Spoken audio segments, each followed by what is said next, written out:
I'm Tree Smith. I used to chase hurricanes for a living. And my truck blowed up. A couple of people didn't pay me. My tools got stolen, and I ended up homeless. When people come around, there's all kinds of looks. They look you up and down, roll their eyes, and go the other way. They don't understand. They need to walk a mile into my shoes. When you're living outside, survival is the biggest struggle of your day. And Chattanooga has around 600 people on any given night that are homeless. A bridge is like prime real estate within the homeless community. The problem with being under bridges is they're usually located on floodplains.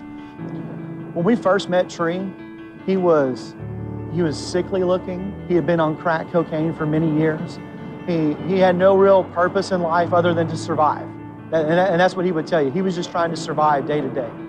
Everybody was doing it, drinking, smoking crack, chasing women. I did all them things. We came in with the gospel, and we came in with the love of Jesus, and we spent time with him, and we developed a relationship with him, and he became a friend. Through that friendship, he came to know Christ. And through that, he was able to get baptized.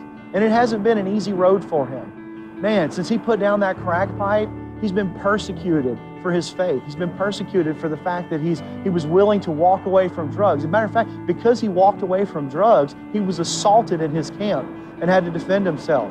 Well, then everybody in the camp who was still using drugs called the cops against him to have him locked up as if he were the one who instigated it.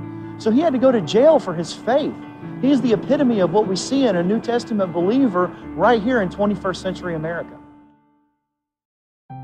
My name is Jeff Parton. I grew up here in Chattanooga. I'm a member at Morris Hill Baptist Church. Jeff is a carpenter.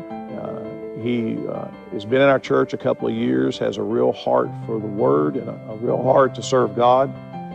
And all of a sudden, he got in touch with Jimmy and realized, I believe there's something I can do here. I was a good church member, but I wasn't doing anything for Christ.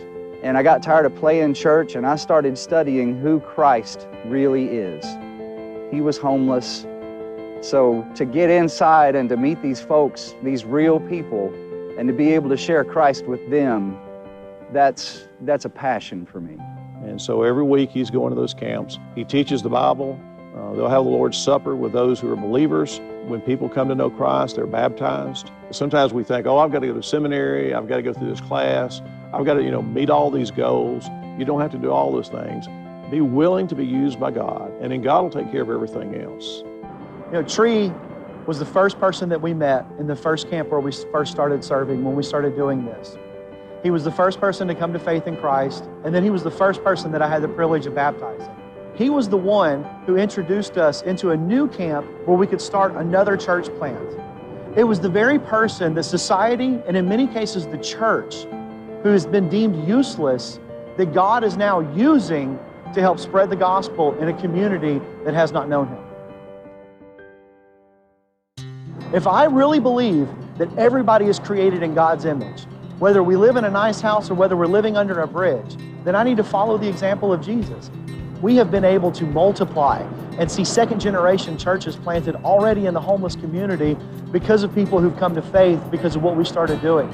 The support of the Tennessee Baptist Convention, the support that we're receiving from local Tennessee Baptist churches is making a difference in the kingdom. It's exciting to see how a church that gives to the cooperative program over in Dyer, Tennessee, is having a hand in reaching a person like Tree Man. It really is a beautiful picture of what the cooperative program is designed to do and to help us to reach our communities for Christ.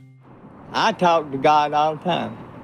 When I walk out through here, I look up, and if it's a pretty day, I thank him.